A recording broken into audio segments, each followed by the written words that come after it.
Thank you, everyone. Just checking again that you can all hear me. Yes, and welcome back. Okay, we're on to the next session, residencies for everyone. Possibly a missing question mark there. Equality, diversity, and inclusion in local and global contexts. I will be handing over to the panel in a minute where they will introduce themselves. I'm also pleased to say I'll be handing over the clicker, so nothing can go wrong with the technology anymore. We'll all be fine. Yeah, I think without any more ado, I will hand over to Saber, who will introduce himself and his slide presentation. Yeah. Good morning, everyone. Can you hear me? Yep. So my name is Saber Bamatraf. I'm a Yemeni musician and now based in Edinburgh, Scotland. I'm a brown, bald male with wearing a black T-shirt with some white lines and wearing glasses with white frames. So it's truly an honor to be here with you today. I moved from Yemen to Edinburgh in late 2020, which is mid-pandemic, through a residency program. Today, I'm excited to share my journey and reflections on the world of residencies. As an artist who practiced art in a war-torn Yemen, one of the world's poorest countries, I will give insights into the global and local aspects of this experience and how it impacts artists in our region. Additionally, I'll shed light on my fresh experience in Scotland, where I represent R27 Scotland as their digital comms and project coordinator. So we'll start residencies as safe havens for artists and culture. I don't know why, but I felt this is the right title to choose for my presentation today. So as a Yemeni artist coming from the Middle East, when the word residency comes to my mind or to our minds as artists living in a war zone in the poorest country in the world, what's the first thing that comes to our mind? What's the very big issue that we have? Can you guess? Mobility. Yeah, this is the main issue that we have. I know that in the first panel, the amazing panelists discussed this issue and provided some aspects from Black African and from also some sort of global issues toward this topic. But the first part of my presentation, I think it's worth also shedding light on our perspective as artists to emerge during the wartime and what are the struggles that faces our sector. And also because we cannot talk of equalities and cultural rights and from the global aspect, and we neglect the mobility issue. So mobility in our region, artists often face obstacles due to government's restrictions against some nationalities. Even if you are highly qualified and have a successful residency application, your chances of obtaining a visa can be extremely limited based on your passport. Sadly, I have witnessed numerous talented artists miss out on opportunities to participate in exhibitions, residencies, shows, and award ceremonies simply because of these barriers. This is the cycle that artists have to go through every time they want to explore residencies. First, they must successfully navigate the residency application process. Then they embark with the very long journey of obtaining their visa. This journey might even take them to another country because of the war dynamics. Their countries doesn't have embassies, so they have to travel to different countries in order for the visa process. And sadly, this unfortunately, many artists find themselves in this frustrating loop of rejections. And Also, you can multiply that when it comes to artists, women artists, especially that we are in a very conservative society, like ruled with a lot of deeply rooted traditions, and women really suffer from the basic things, even if she considered to travel abroad for a residency or something, he has to obtain the agreement of her family first. So you can imagine this cultural or socio-gender barrier, and then if she succeeded in convincing her family, then you will go for the residency application, and you have another barriers in terms of languages, cultural differences or so. And if you succeed on that, then the visa, and we keep running on that frustrating loop. So this is my wife on that screen. She is an award-winning visual artist and an activist in all sorts of arts. In 2019, she couldn't join a UK theatre production as one of the main 3 actors due to her nationality. So she had to participate virtually, even before COVID was a concern. The play focused on the UK arms trade and its global impact.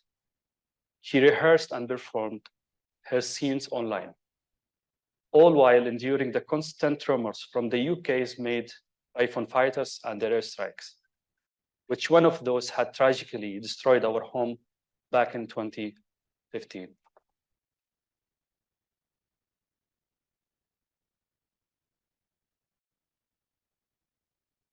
So if you are an artist, if you are an artist holding a Yemeni nationality, you will always be on that cycle, especially if it is a short-term residency, like those under 6 months or a show or a quick exhibition. It is mostly impossible to secure a visa.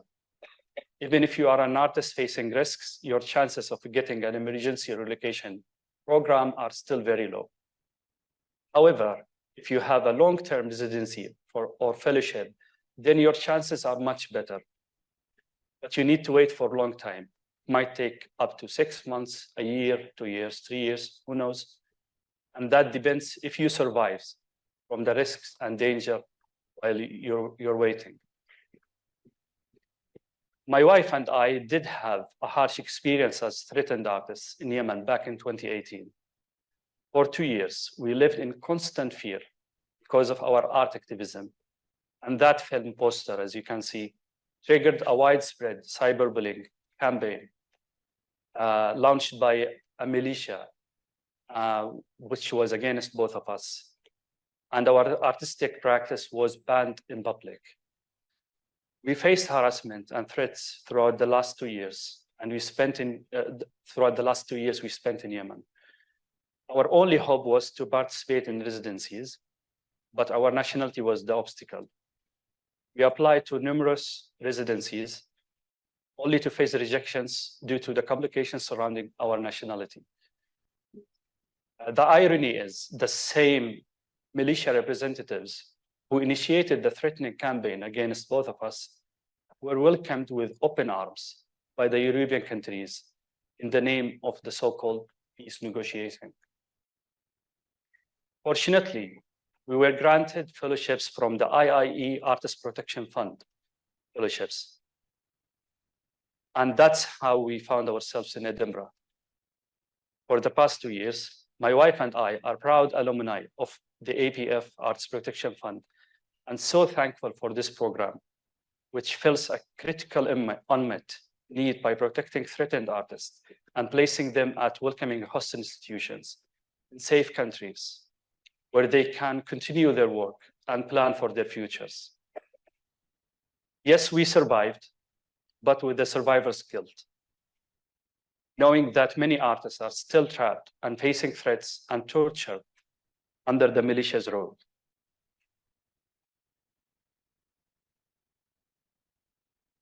I'm sharing all of this so you hear the voices of the artists in our region. They demand freedom of movement. It's their fundamental human right, and it should be for everyone, especially for artists and cultural workers around the globe. Access to cultural life and the ability to practice art anywhere are basic rights, as outlined also in the Freiburg Declaration, which you can see And this declaration has been cited many times by the UN and other organizations, which states that access to and participation in cultural life, everyone alone or in a community with others, has the right to access and participate freely in cultural life through the activities of one's choice, regardless of the frontiers. Ensuring the inclusion of non-EU artists in regions marked by conflict or poverty is crucial. Local and national equalities are intertwined with the global cultural rights. They cannot be separated. We must advocate for this and work tirelessly at all levels, including in the political level with policymakers. We cannot remain silent in the face of political changes that impact our artistic freedom of movement. We just saw the impact of COVID-19, which caused, and what has been caused to our sector worldwide. So imagine the struggle of artists and those regions who are being banned from opportunities and cultural exchange for decades.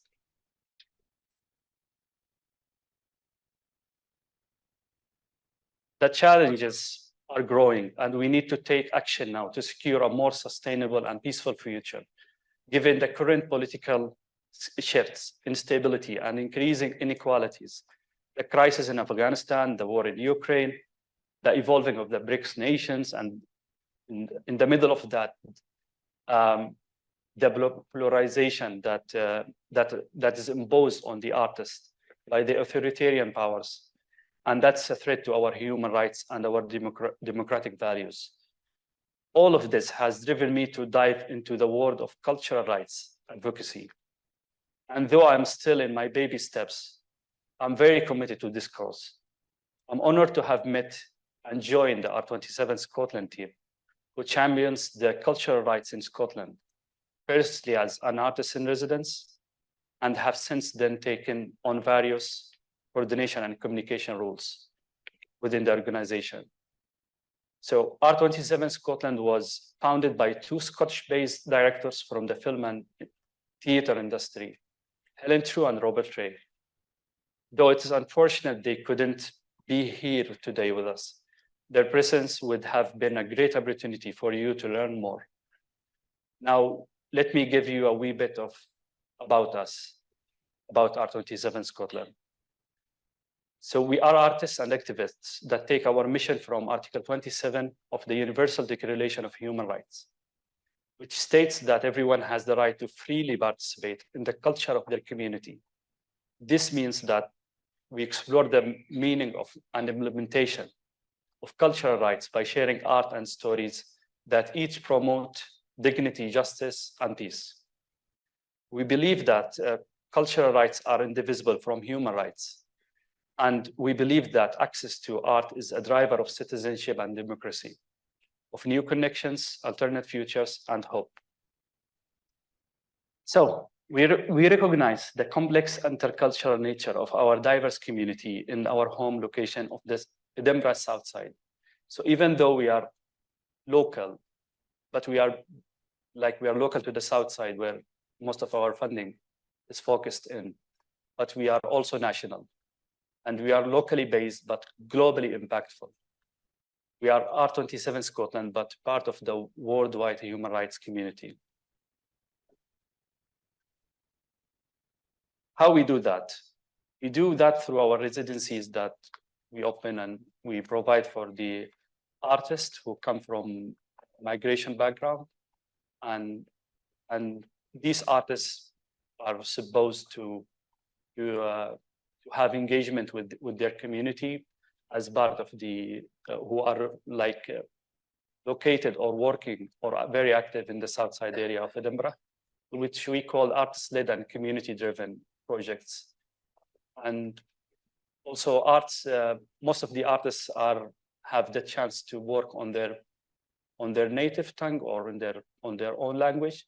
So, and also the delivery of these kind of projects are made on their own languages. So we have many examples of our residencies outcomes in the past 2 years. our residencies included like visual artists, photographers, video animation, theater plays, music, and many more projects with the like community-led rather than artist-led projects within the area. So accumulation of around 8 artist residencies within the first 2 years, and around 5 community-led projects. And we brought the outcome and the of these residencies and projects, the accumulation of these 2 years, and launched in last June a 3 days long festival, which we called Festival of Migration 2023, in the hope to have it in a yearly basis. And this Festival of Migration was a call to action, a call to change the narrative and challenge the closed minds, to prove that migration has always been a part of our country's reality and driver of our nation's economic.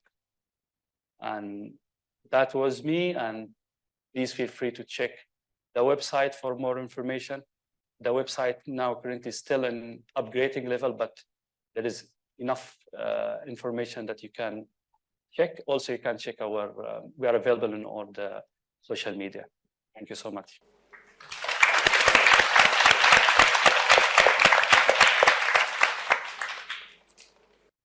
I'm next. Yeah. Should we trade seats?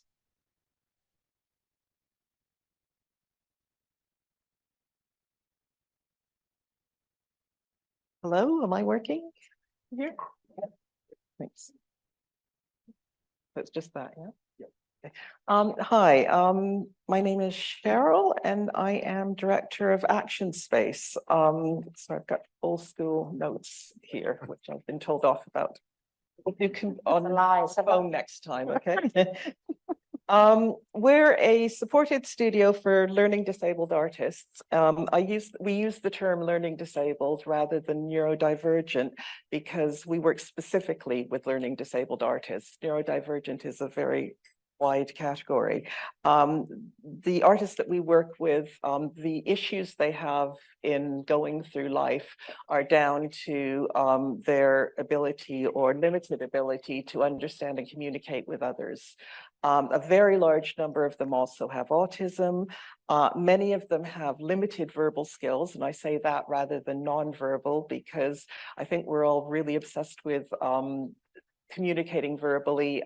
They all have ideas. They are very good at communicating their ideas to us. It's just that it's not as easy to sit down and say, this is what I'm thinking, this is what I'm feeling.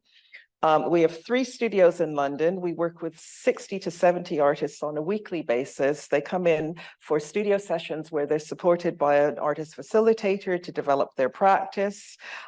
We, in essence, support them to develop and maintain successful practices. All of our studios are in venues with other artists. This one is at Studio Voltaire in London, but it's really important to us that we're right in the middle of the arts sector and that everything we do is with their peers. Probably our most famous artist is Naina Kaulu. This is Naina at an exhibition at Milton Keynes Gallery that was curated by the curator Jess Fernie. Other work in the exhibition included the artist Alice Channer and Jessie Darling, who's been nominated for a Turner Prize this year. Naina's just had artwork sort of like this bought for the Tate collection and also for the Arts Council's collection. I'm saying that because obviously we celebrate Naina, but also frustratingly, one of the first things that happens whenever we go into a new partnership or a new project is that we have to set the credentials for our artists. We work with artists that are exactly like all of the other artists that we've been talking about today, but because they are learning disabled, because they can't write eloquent artist statements that are hugely academic, people instantly put them into a community category. So if we approach a new organization and we say we're working with learning disabled artists, we instantly get put through to the communities or the education section. Both of those sections are fantastic. They do great work. Art is incredibly therapeutic, but we are working with artists who are professional artists and who want to have a practice, either because for self fulfillment or because they want to be professional artists. And it is endlessly a frustration that the first conversations we have is about setting up those credentials. So we support them to acquire exhibitions, commercial commissions. We work with galleries who are interested in selling their work. We support them to apply for funding. All of the things that we've been talking about today, because they all live in the world, they all have other things to them outside of their learning disability. So we support them in dealing with a lot of the other issues. A lot of our artists come from global majority communities, so they're dealing with that. A lot of them live in supported living. They have very little agency in their life. So I think there was a conversation earlier about having, full 360 care for the artists, and that is really important with all of our artists. Over the last few years, our artists have moved into doing residencies, and I just wanted to tell you about two recent ones. I'm just going to talk about them very quickly, and then we can sum them up later. The first is an artist called Andrew Omeding. Andrew's going to be here. I've subcontracted the peer-to-peer session I'm leading tomorrow to Andrew. So Andrew's going to be here leading that. He is amazing. We've known him since he was 19. We met him first in the youth program. He is an absolute consummate artist. He has to make. He makes from recycled materials. He'll also often appear in the studio with things that he's picked up on the way there. Anything he looks at, he instantly looks at with the view of what can I do with this? What can I make with this? While COVID was happening, it was a really good opportunity for us to submit work to open submission exhibitions, and we really took advantage of it. So we submitted Andrew's artwork to an open submission competition run by the Barbican Arts Group Trust, which is a studio and artist group in North London. His work was selected for their exhibition from 200 applications, and he was one of 30 selected. And then he was one of 6 selected from the exhibition and offered a 6-week residency at the Trust. They didn't know that he had a learning disability. I suspect that they were probably a little bit surprised when we all pitched up, but they were really, they loved his work, and they thought his work was amazing, really interesting, and fit into the rest of the artists we're doing at the studio. So they wanted to give it a go. We started out with Andrew, myself, and his artist facilitator, Lisa, going to have a meeting with their director. We talked very honestly about Andrew and what he needed. As I said, Andrew's a fantastic artist. Never a problem with him making art. If you put him in any room, he'll make art, but he has a very complicated life situation. And had just come through a really difficult period, including COVID. So he had a lot of insecurities. And one of the main things that we needed to do was to make sure that he felt comfortable and he felt safe and he felt wanted in where he was going to be. So we made a number of initial visits to the studios. We got together all of the artists at the studios and introduced him to them. And Andrew's someone who's very, very social, as you'll see tomorrow, and likes having people around. So we encouraged people not to be scared. Come in, say hello. He'll want to engage you in things. We also then spent quite a lot of time with the director looking at what they could offer, because the residency came with a very small artist fee, which was enough to buy some art materials. But one of the things with our artists is that they need support. And in the same way that if they were, for example, in a wheelchair, they might need a ramp or something, with our artists, they need people to support them to be able to engage. So he has a facilitator who works for us on a freelance basis. So we needed to find a way of paying her to be able to spend time with him. Andrew also needs a studio assistant. He needs someone to get him to and from the venue, but also to be in the studio with him, to make alongside him, really, but also if there are any things that come up. All of that comes with money. So we worked with Barbican Arts Group Trust to fundraise. And we're very successful in our fundraising applications, and we're able to get enough to get more materials, because Andrew needs lots of materials. We also did a really nice walk around the area, and there was actually right beside where the studio is, there's a company that makes sustainable jeans and denim, who you'll see from that piece, absolutely loved him and just kept bringing us denim cutoffs for him to use. And we also did some, I don't know if you know what skips are, but that's where you store rubbish and things like that. We did lots of skip diving with Andrew. So lots of wood, because there is I think there's an industrial yard. So it worked really, really well. The residency went for 6 weeks. We had a catch up at the end of every week. If anything wasn't going well, we sort of were able to fix it. We did a lot of work in getting the rest of the artists to feel comfortable, because I think there's generally a fear that you're going to do the wrong thing or you're going to say the wrong thing. And in my experience, no one is ever insulted if you are sensitive and if you are trying, really. And it worked out really well. I spent a couple of days with Andrew when he was there. It was lovely. His studio was down by the door. Everyone who came in would make a point of sticking their face in and going, "Hi, Andrew, how are you?" There was one morning actually where he took me up to make tea and he wanted to come and visit someone. And I said, no, they're far too busy working. Let's go to your studio. And they came down about a half an hour later and said, "Andrew didn't come in and say hello this morning. What happened?" We had an open studios at the end, which was really fantastic, which all of the other artists came to, but very importantly, Andrew's family came to. So getting families on board and getting them to understand that their family members are artists and they're serious about this is one of the things that's really important and a really big thing that we do. So the next one I was going to talk about again quickly is Thompson Hall. Thompson is an unlimited alumni. Thompson did, his residency was at Autograph Gallery, which is in North London, which is run by the Association of Black Photographers. Thompson's residency came in a different way, which is that he was part of a program that Autograph were running to support disabled artists, which they were running with Shape Arts as well, which is an agency for disabled artists. Thompson, over COVID, was assigned a mentor and was very lucky to have the director, Mark Seeley, the director of Autograph, as his mentor.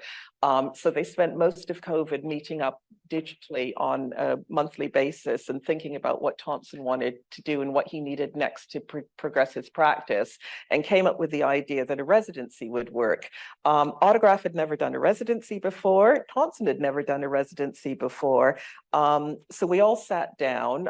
We were part of a bigger project, which was called Explorers, which was run by Project Artworks, who were nominated for the Turner Prize a couple of years ago. There's a big application to the Arts Council. We put together Autograph's proposal for that with them. So from the very beginning of it, we costed in, he also has Lisa as an artist facilitator, so we costed in her time, we costed in people to come and spend time with him in the studio, we costed in our time, which is a really big thing because I think people assume that ActionSpace just do it, but we obviously have to pay the bills as well. That again was a 3-month residency. Thompson was given a wonderful studio, which was in a really central place, and people were again encouraged to come in and visit all the time. And the things that came out of that were really interesting because the panels that you see there were someone, probably Mark, had the idea that, oh, we could do panels. So we put it to Thompson and he said, okay, well, let's give it a go. And the panels went up. They were up there for about 3 months. And interestingly, they're in an area of London, in Shoreditch, actually, where I think a lot of people are staying, where there's a lot of graffiti. And one of the comments was that it was the first time they had anything up that there was no graffiti on any of the panels. The other thing that came out of that was that Autograph were offered the opportunity to take over the huge digital billboards in the middle of Old Street out roundabout, and that's one of the busiest roundabouts in London, which they offered to Thompson again. And a lot of support because he gets anxious, but he said he would do it. So he had his work up in these enormous sort of digital billboards for an entire month. And it cycled, there was Beyonce, Thompson, which was really great. And again, we had an open studios at the end. And actually Mark got really involved in encouraging his family to come. He lives with his mother and younger brother, but then his other younger brother and his family came and his cousins and uncles came. And it was the first time that they actually really understood Thompson as an artist and understood why he comes to ActionSpace once a week and sort of what this all means. So just to sum up, I've missed my summary slide. Okay, just to sum up very quickly, which I hope we can talk about, the points that came out of really all of this were, first of all, addressing the fear. Everyone we approach says we'd love to do something, but we're not set up for this. We've never done it before. We're really scared. We might cause some offense. Really, please don't let that stop you. We're all here. We all work together. We make mistakes all the time. What we do is we sort of figure out what the mistake is. We figure out how to fix it for the next time. And the next thing is being flexible. If something's happening the wrong way, just change it. You know, nothing's set in, you know, we do a project plan at the beginning, but usually after the first week, we throw that out and do a new project plan.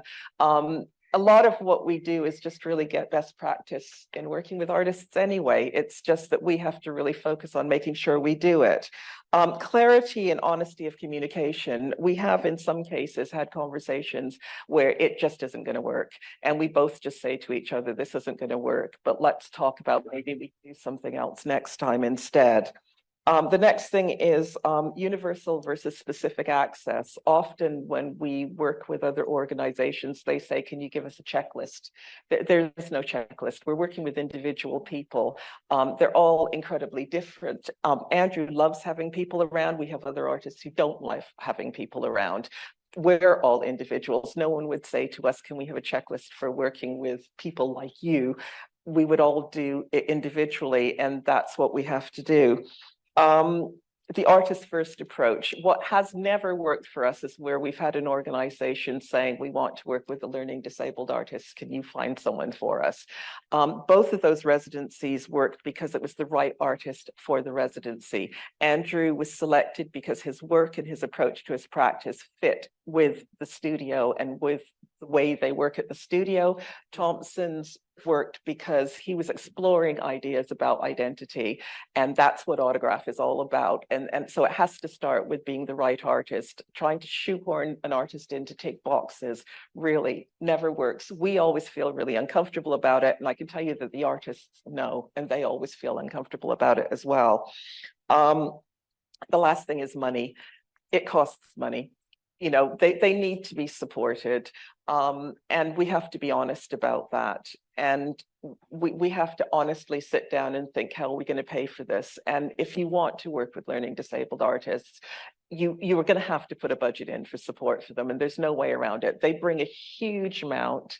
There's a lot of learning. I mean, all of the organizations we've worked with have gone away and taken a lot of the adaptions and said, we're just going to do them all the time because they're just a really good way of working.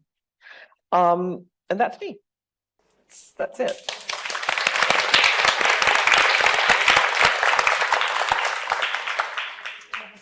Hi, can you hear me?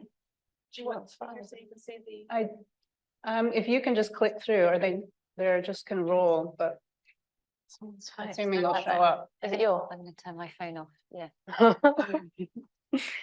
My name's Sheryll Cullen. I'm here from Toronto. I'm going to read what I have to say. I run a project called MOTHRA, Artist Parent Project, a residency for artists who are parents or carers of young children. In order to attend, the artist must come with their child or children with the aim of experimenting with how their care work can influence their artwork. This residency takes place at Artscape Gibraltar Point, or AGP as it's known, on Toronto Island, which is the treaty lands and traditional territory of the Mississaugas of the Credit First Nation in Ontario, Canada. AGP is an art center which offers self-directed and thematic residencies. It was an old school which was saved from demolition in the late 1990s. It is situated in a public park and is nestled between Lake Ontario and a lagoon and a haunted lighthouse. The island is a 10-minute ferry ride from downtown Toronto. It is mostly parkland, but does have a small community of residents at its eastern end. Artists are provided with a bedroom for them, their children, and other carers, partners, or grandparents, for example, as well as either a private studio or a large shared studio. There are a number of communal areas, including a large kitchen, and of course, the great outdoors with some excellent swimming in the summer. The culture within which I'm working typically demands that we separate our family lives from our professional lives in order to be taken seriously. MOTHRA is interested in what happens when we push back against this, when we admit to important social relationships in our lives, and specifically for artists, asking what happens when we bring our children into a studio setting with the intention of making work, either with or alongside the children. Human adults have been working alongside and with children for millennia, and I'm not talking about sending kids up a chimney. I'm talking about intergenerational living and situations where children are seen as part of the family and community, not as separate from them. Many artists are entering into a busy period of their careers at the same time as deciding to have children. So for many, art making can come into conflict with care work. MOTHRA presents artist parents with the opportunity to see what new can be generated when we bring these things together. We don't demand that artists work like this before they come to the residency, nor do we insist that they permanently change the way they work, although some do. Rather, we give artist parents the time and space to try things out for a week or two during the residency. Inevitably, we find that this experience changes the way that they think about the relationship between their role as parents and their work as artists. We see the residency as one way of changing not only the way people think and feel about being artist parents, or about the relationship that their children have to their artistic work, but also how art itself can be transformed. We hope that we are helping to produce new types of work and new ways of working too. Not all artist residencies allow artists to bring their children, so MOTHRA is possible for that reason alone. It also changes policy so that now AGP welcomes children anytime, not just on this residency. But what MOTHRA does provide, outside of simply allowing children through the doors, covering up electrical sockets and having high chairs in the kitchen, is a community and collective work. The residency program is in its 5th year at AGP. I currently run 4 residencies a year, each one taking between 10 and 15 artists, plus their children and partners. I've been successfully funded by the provincial and national arts councils to subsidize the costs of attending and organizing the residencies. In Canada, where artist residencies are not typically free at point of use or paid opportunities, we often have to raise our own funding from our city, provincial, or federal arts councils.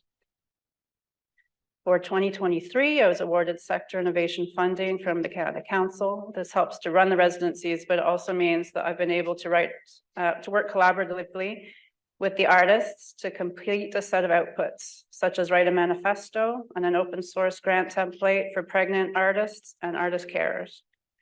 I'll also be conducting some more conventional research with a consulting agency about the state of things in Canada for artists who are parents. We are a diverse group, including immigrants, refugees, Black artists, people of color, Indigenous, Métis, and Francophone artists. Artists come from all across Canada and internationally.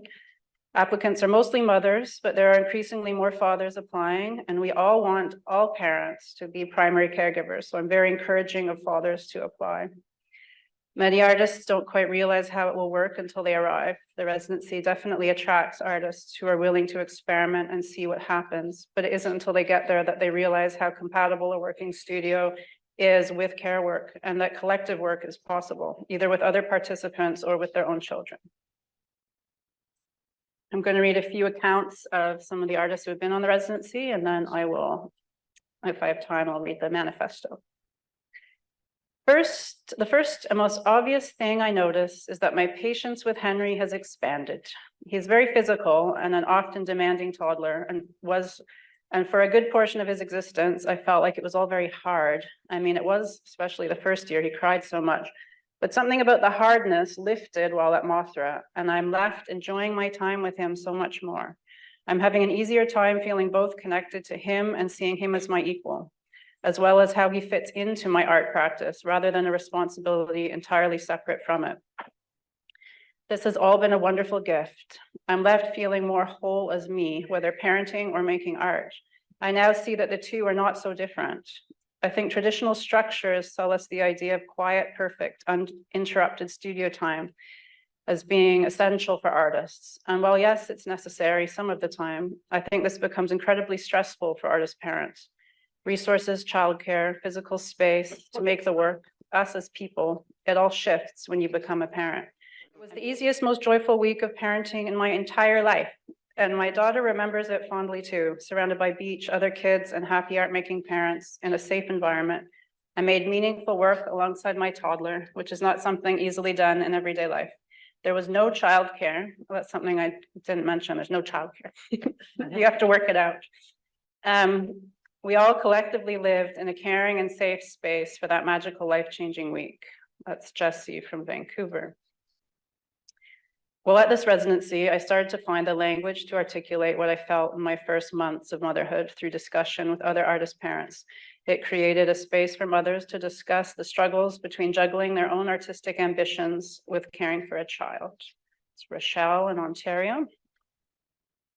MOTHRA gave me the opportunity to come back to myself as a mother and artist. After years of being forced to constantly juggle and choose between these two roles, mentally and physically, it was a joy to bring them back together and experience the possibilities of being both simultaneously. That's Lisa from Brighton, UK. You don't have to spend the time there with your mom. You can play with all the other kids. We did a lot of workshops with the other kids, and I even led one making paper accordions. That's Enzo, age 7. And the last account is from Echo, an artist in Toronto. I didn't expect to be able to get anything accomplished in the studio because my kids require so much redirection and entertaining at home. I assumed it would be much like at home, only harder, with my time taken up cooking and caregiving. Instead, the other parents shared the meal prep responsibilities and the caregiving too. Sarah left a small table and chairs and a smattering of toys. The kids had to be pulled away from their own art making and other fun for meals. I managed to spend tons of uninterrupted time in the studio. It's been years since I've made so much work. The big, beautiful space made it possible to make the kind of giant drawings I love to do, but haven't had room to make in our tiny, big city dwellings. I eagerly woke early to get in there and stayed up late, drawing too, just squeezing every drop out of my time there. My perception of my practice has shifted for the better through conversations with other artists. I feel rejuvenated artistically and continue to make work at a steady pace since my time at MOTHRA. It was just what I needed. It gave me permission to be an artist and a parent guilt-free, and we all made strong and supportive friends. Is there a little bit more time? Or I can move on. Time a little bit. All right. We might come to that in the Q&A. Okay, thank you very much.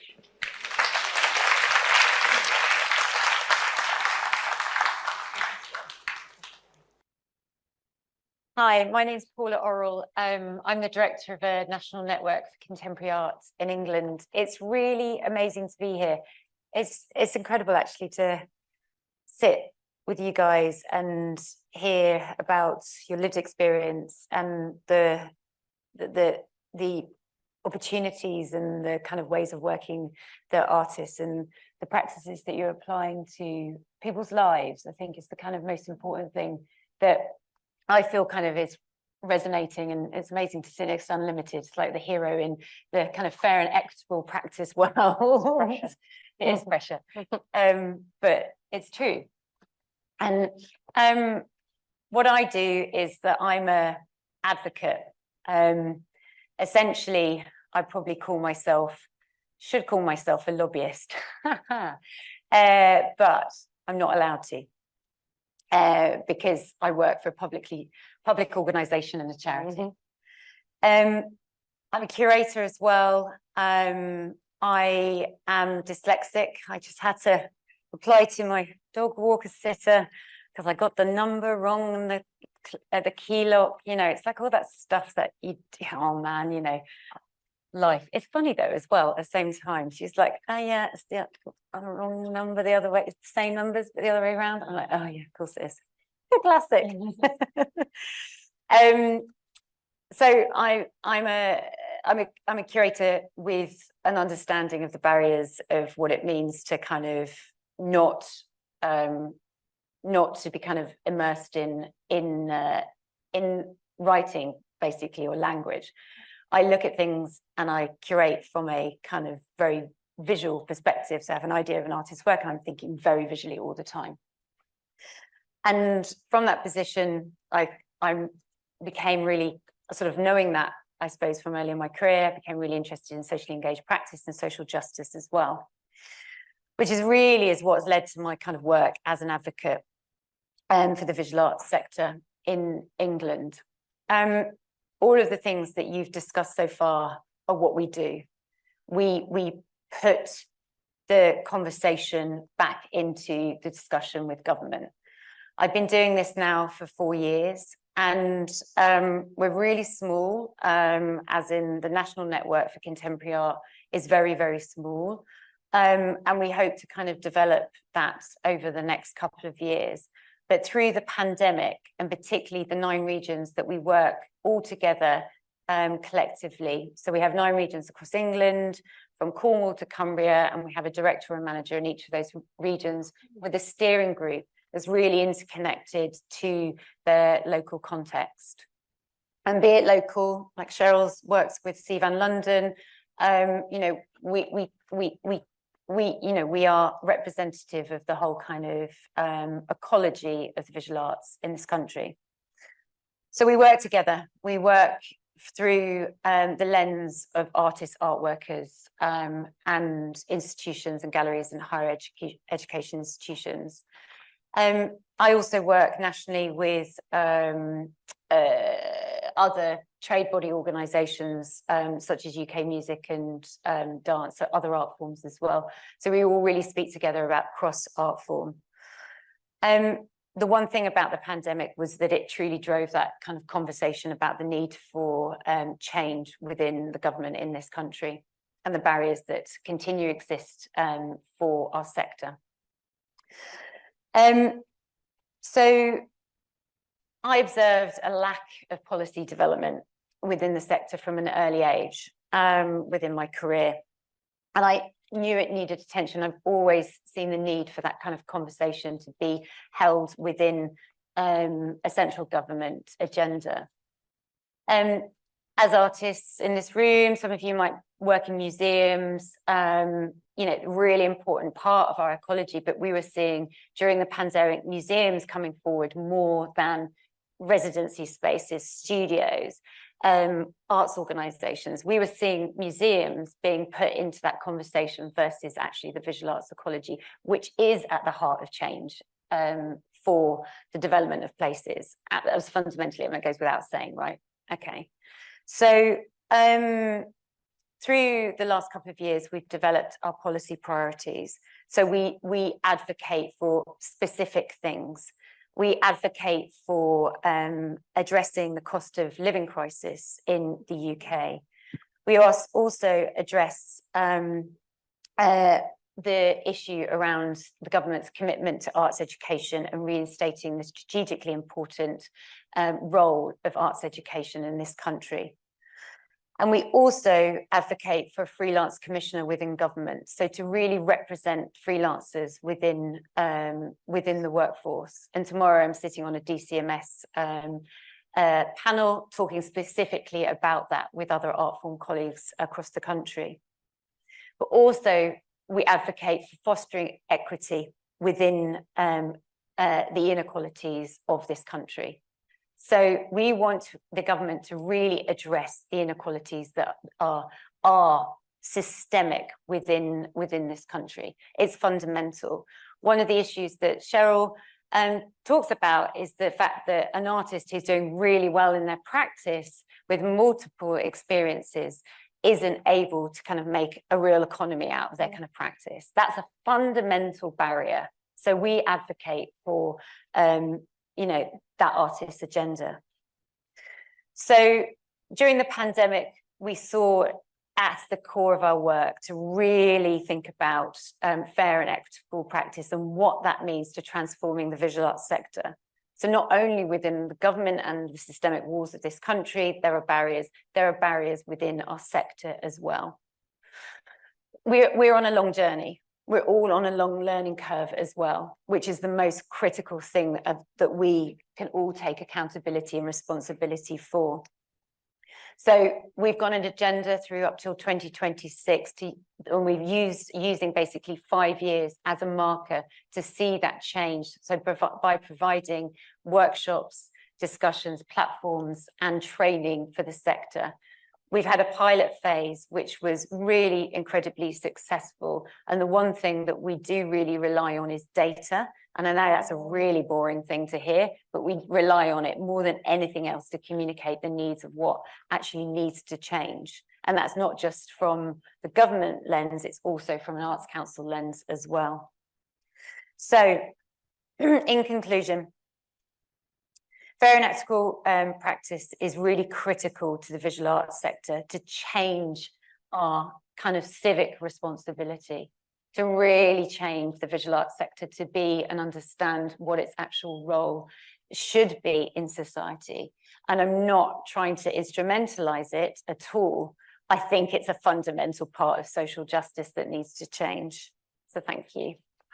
Wow.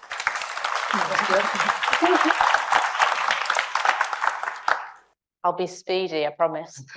No. Hi everyone, I'm Ellie. I use she, her pronouns. I'm a very short white woman, the sort of messy bun today, and I'm leaning into my tiredness. So I would respect you all. If you're tired, get comfy, chill. If you need a wee, have a wee. There's no judgment in this space. Also, speaking of tiredness, I haven't done any slides, so I'd like to kind of encourage you to use your imagination as I go.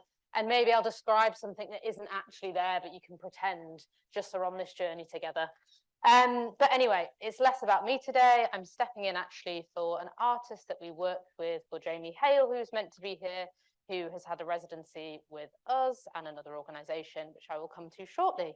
But I'm speaking as myself and also my role with an organisation that's been mentioned called Unlimited.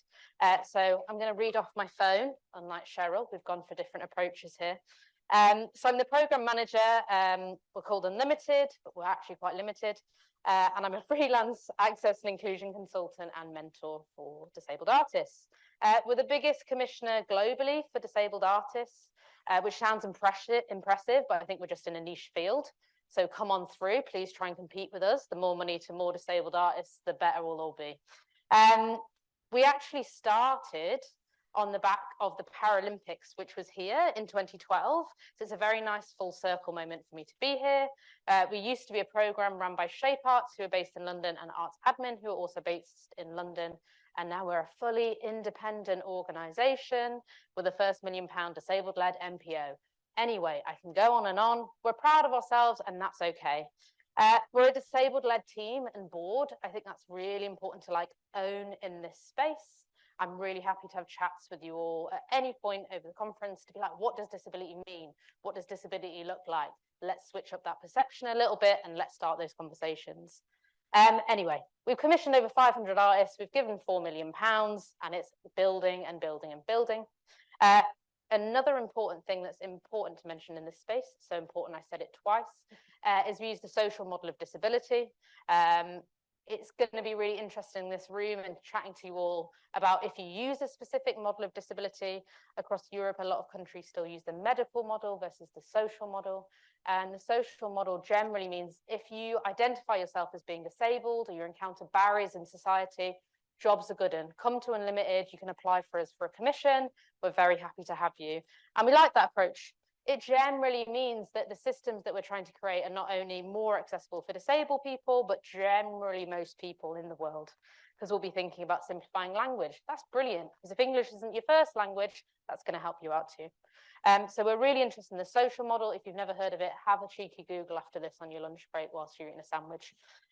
We work through funding. It's always important to mention the funders, so we get our pats on the back, which is the UK Arts Council, so Arts Council of England, Arts Council of Scotland, and Arts Council of Wales, Creative Scotland they're called. Not Ireland at the moment, but we have historically worked with them. And also Paul Hamlin. I really recommend Paul Hamlin if you're in this room. They're a great funder that are kind of switching up evaluation, and they're really interested in funding things in a slightly different way. So again, have a little Google after this. Imagine a beautiful slide with some logos here. Maybe there's a circus performer that's being slowly on a PowerPoint dropped from the ceiling. Wow. Be in awe. Claps are welcome at this point. What's really important is since we're independent, we've got different strands of working. Our bread and butter is to commission. That is what we do. We annually commission now. So if you're disabled, you can apply to us, but we also run different strands of work. I manage a strand called Develop, which is working with our alumni, and also any artists that are shortlisted for us. So we've sort of narrowed down a focus there, and that strand is all about how do we make sustainable careers for artists? How do we give them opportunities so after they're commissioned, they're not just left in the wilderness in the world and go, what's next? How do we create these models of support? How do we work in partnerships with organizations? How do we link up? How do we showcase all of these big questions so that ultimately our goal is so that unlimited won't exist? Because while we exist, people come to us and ask the questions. It's a bit like what you said earlier about tick boxes. We always get asked, oh, have you got a tick box of how to work with disabled people? Absolutely not. We're all very, very different, our team included in that. So that's really important. We often get asked those questions, and what we try and do is answer them, but also put it back to the organizations to answer their own questions, if that makes sense, without going down a spiral hole here of existential crisis. The big thing that we've started doing this year through my strand is also residencies. We're all here for that reason. We've started doing UK-based residencies this year. We're also looking at digital residencies next year, because an important thing is, yes, we're talking about all being physically back in this room and physically present, but what about those artists that actually the pandemic was glorious? Because they may have never been able to leave their homes. They may have actually for the first time felt included, and let's not forget about them in this space. So we're interested in pursuing digital residencies as well as international residencies to start those conversations with artists in other countries as well, without feeling too colonial about it. So generally when we partner internationally, we do so through artists in country or organizations in country with artists from the UK. So it's very much a collaborative model rather than let's parachute in, let's teach you everything we know and be gone again, which I think is really important. But anyway, I've talked very quickly at you. The final thing I'll say in this space, and then I'm going to leave you with some beautiful, provocative things to think about. We also run workshops and advocacy, as well as campaigns and policy. We love a bit of policy chat, and we do love data. Data is really, really important in terms of who is still not accessing unlimited funding. I was chatting to Sheryll earlier about we're still massively underrepresented with learning disabled artists, because we're moving at 1,000,000 miles per hour, trying to do too many things and open it up to absolutely every single person, but who's getting missed from that picture? We're massively underrepresented, I think, by like trans femme artists, still visually impaired artists recently. So where are those trends and how can we mitigate those trends? And we run workshops for organizations within the sector, outside of the sector, to be like, how do you want to work with disabled artists? How can we improve your organization? How can we work with you? That kind of thing. So if you're interested and you want to know more, have a chat to me at the end. But I'm going to leave it with some wonderful things for you all to consider, each and every one of you in this wonderful space. Oh, there's a lovely slide here of someone dancing on the screen. That is stunning. Beautiful visuals there. So some questions for you to consider if you have any of these. They may be relevant to you, they may not. But are there barriers to applications and the processes in your residency? If there are there any different ways that you could look to do it? And if you don't know there are, ask some of your friends, ask some of the people that have applied to you previously. Access riders, have you heard of them? Do you use them? If you haven't, have another Google. The biggest one I would say is be open about what you can and can't offer. I think it was mentioned earlier in the space about a lot of people are nervous and go, we can't do it, we're not accessible, we're not physically accessible, and therefore they just don't. I think you said earlier about intention, Sheryll. It's always about intention. And if you're trying, that's a great place. But say what you can offer and be clear about what you can offer rather than what you can't. So visually on your website, if you have one, make sure it's super duper clear. Have you ever tested it out with a screen reader? If you haven't, give it a go. I would also say we often think about access as a physical. So we often think about it as a physical barrier. Even in this space, it's, you know, we're looking at it now and we're going, okay, how on earth do I want to sit at the back if I'm in a wheelchair? Where's the nearest accessible toilet? Which is great. And that's a great way to start thinking accessibly, but also what are the other barriers that are not physical? So what are the potential things that people may feel entering this space? As an example, it might be around nervousness to approach people, discomfort sitting next to other people. So start to think about other barriers that come into place that we might not even think about. So remember, access isn't always about physical things, but it's about process. It's about mental things that are happening as well. More and more of that conversation has come through since the pandemic. So keep that conversation going. You mentioned it earlier as well, paying artists and building in time. If we're all in a very different position here. Some residencies will be funded, some won't, but time is something that you potentially can offer in terms of building a longer application process if you've got an open call. Building soft deadlines, building slightly harder deadlines. And what I mean by that is, have you allowed more time for those artists that generally apply post deadline, therefore it's not available to them? Have you advertised that if they need to have more time, they can have more time? Is there anyone from your teams that could actually have a one-to-one chat with an artist and talk them through the application process? Small things like this that, yes, I know time is money and money is time, but that you could offer in terms of if you have a staff team. If you can't do that, then think about partnerships. Are there any organizations globally, locally to you that have done work with disabled artists before or haven't, but you could pool your resources together? So partnerships is key, networking is key, starting the conversations. Use this time at the conference, beautiful time, meet some other organizations, think about how you may want to work together to have more equitable opportunities. Two final things. Think intersectionally. It's, again, what was mentioned earlier. You stole all my points and I edited, but it's never a one-size-fits-all model. We are all individual people. Some people that we work with love the social model, some people don't. Some people will use Braille but are visually impaired, some people won't. And it's absolutely important to remember, if you've worked with one disabled artist with a specific disability, you've not worked with them all. So treat every individual exactly like that, like they're an individual. And the final thing I would say is nothing can be ever fully accessible. We're often seeing this, but this is a fully accessible program. This is this. It can't be. If you're making something accessible, let's say for a deaf participant, it then therefore may be less accessible to someone that's visually impaired. Or if you're doing a relaxed screening, let's say if you've got a film, then that's wonderful. If it's a relaxed screening, that's great, but not if someone actually needs to view said screening in quiet. So it's really important to actually interrogate language that you're using around access, because we're often using it or seeing it coming through now, like we're an accessible program, which is great, but be honest about your intentions and be honest about what you mean by access and who it's accessible for. It's absolutely fine to say this is just for deaf participants.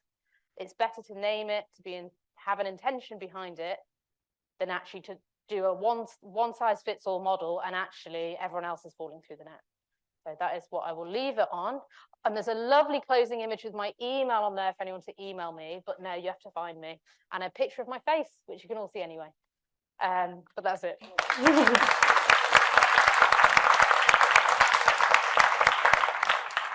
Thank you so much. 5 very passionate and inspiring contributions there. And I, for one, loved that last slide project. Wasn't it nice? Thank you. We do have a little bit of time left before lunch, so we are open for questions. Also, I'm just looking at James to see whether there's been any questions from our digital conference. Okay. Are there any comments or questions, please?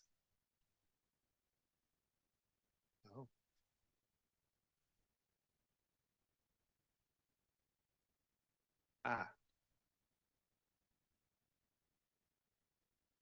Thank you so much, everybody. Just an amazing panel. My name's Oyinda.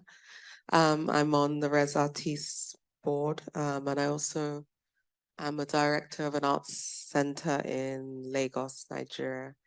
I'm very interested in increasing access in my part of the world, I guess, in Nigeria, and it's not something that comes to mind right off the bat in terms of developing programming, and also in terms of audience. Very recently, I work with a partner organization to make sure that I'm working with lived experiences. And I've been on both sides. So I've also been on the developing application side. So I've worked with British Council. So it's interesting when you talk about how long an open call is, for instance, and trying to build access into the application process.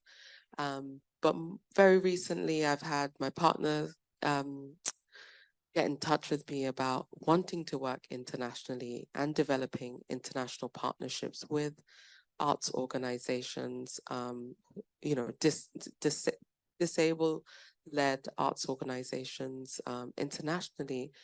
And it's much harder for them to identify partners. Another thing is, I wonder if, like there's a call for British Council right now, and I wonder, I specifically made sure that they identified who they wanted to work with. I didn't want to suggest to them. And I then wondered that, are these the same partners that everybody was gonna like get in touch with and be like, oh, I've just Googled you, you know, I want to work with you on this project. What kind of opportunities are there for these international networking between organizations, so that when these funding applications come up, it isn't like, okay, now we've got to race across, you know, get to this finish line and then develop this project and then basically build our relationship on the go. How can we create opportunities for these relationships to be developing so that you front end these applications? Really good question. I'll speak to it first because you were looking at me. Great earrings. Want to put that in the space as well. I think the thing that we have learned is to do it in a concentrated way, in terms of, we again have a link with the British Council, so we're very much led by them, but it's about working with specific countries for a longer period of time to try and find those links, rather than dipping in and dipping out. So I'm about to go to Indonesia in a few weeks, which is on the back of work we've done with that country for about 10 years with the previous director. So it's going back to see those countries and those organizations within that specific country. I think the only other thing I was thinking, because it's a bit of a, I agree with you, it's interesting because I'm like, British Council, ITM for Europe, for theatre, and it's the same conversations. But if you are if you're representing an organization, you're attending these kind of spaces, is there a way that you can also bring an artist on board with you that may not otherwise have the chance to go to see that space? The other thing I would say in terms of like advocating for, you said earlier on about you're starting to do that work in Lagos, and that thinking is, how can you advocate for disabled work and disabled programming? Well, I would say depends what lens you take. If you want to start advocating for, let's say, relaxed performances, you can also say this is super beneficial for children and young people. You can also, if you're going for physical spaces, say, well, this is actually going to benefit us all in the long run as we become older and potentially physically impaired. So pick a lens and pick where you want to focus and then go from there. I'm passing it over in terms of, anyone know of any great places to think about? Can I just say, just generally, one of the good things about COVID was that, because we're all small organizations, we're all so busy with the day-to-day running of the organization, we don't have a lot of time. And I found one of the good things about COVID was I started going to meetings that I would never go to. And some of them were really big. And what came out of those, some of the things that started with conversations that happened during COVID are starting to come to fruition now. I think one of the things is to keep talking to people. Take time to come for this. I mean, I didn't go to the event last night because I was sitting at my desk, and now I'm thinking, why did I do that?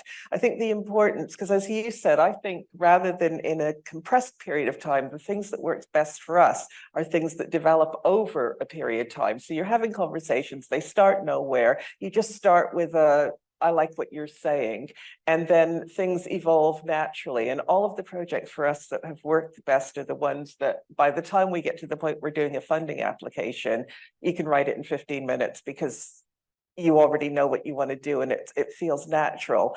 And then with our artists, they have to feel really comfortable. So we have to feel comfortable so we can help them to feel comfortable. So I think that's the best thing, is the biggest thing is about spending time where you're just talking to other people, that you're not having any expectation to come out of it. And it's really hard to do, but that's the biggest thing I learned.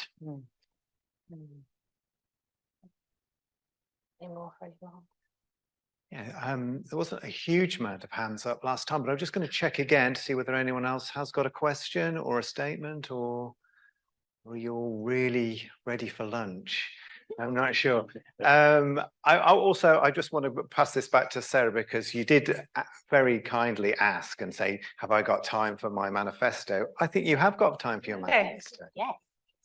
This was written in March with the group who came. MOTHRA Artist Parent Manifesto. Number 1, MOTHRA is a collective. Our intention is for collaboration with, not separation from, our children, other artist parents, and our institutions. We have artists who organize and facilitate, but we are not interested in hierarchies, and we believe that everyone has valuable insights to contribute. Number 2, there is value in the shallows. As artist parents, our work is sometimes done in short snippets of time with frequent interruption and lack of sleep. The tasks that come with care work can prevent us from diving deep into what we think of as our ideal creative place. But we value and embrace what exists in the shallows, the disruptions, the repetitive everyday work. Perhaps what appears tedious actually unlocks something new. Maybe what seems rushed or completed with one eye open is our best work. Number 3, make kin with babies. A play on Donna Haraway's well-known phrase, make kin not babies, where she goes on to say making kin is perhaps the hardest and most urgent part. Make kin with your own babies, but also other people's babies. Power to the aunties, power to our chosen family and our village. Number 4, never ask for permission. Be visible as both an artist and parent. Bring your children to openings, art receptions, events, conferences. I left them at home. It's me. Don't apologize for showing up with them. Number 5, embrace the mess and the noise. All signs of life are welcome. Noodles on the floor, oatmeal on clothes, crayons on the wall, shrieks, gurgles, yells. Number 6, children deserve agency. Children are part of our collective lives and our collective art practice. Children are contributing members of society. Number 7, from our auntie, Merle Lederman Ukuleles, show your work, show it again. Keep the Contemporary Art Museum groovy. Keep the home fires burning. And finally, number 8, there is no one art world. We create our own art world. MOTHRA believes in an accessible and inclusive art world of our own making. We create our own opportunities, build community, and create an environment of care, all while wiping snotty noses. An art world that can exist anytime we want it to. We just have to make it happen. Oh, that's brilliant. Thank you.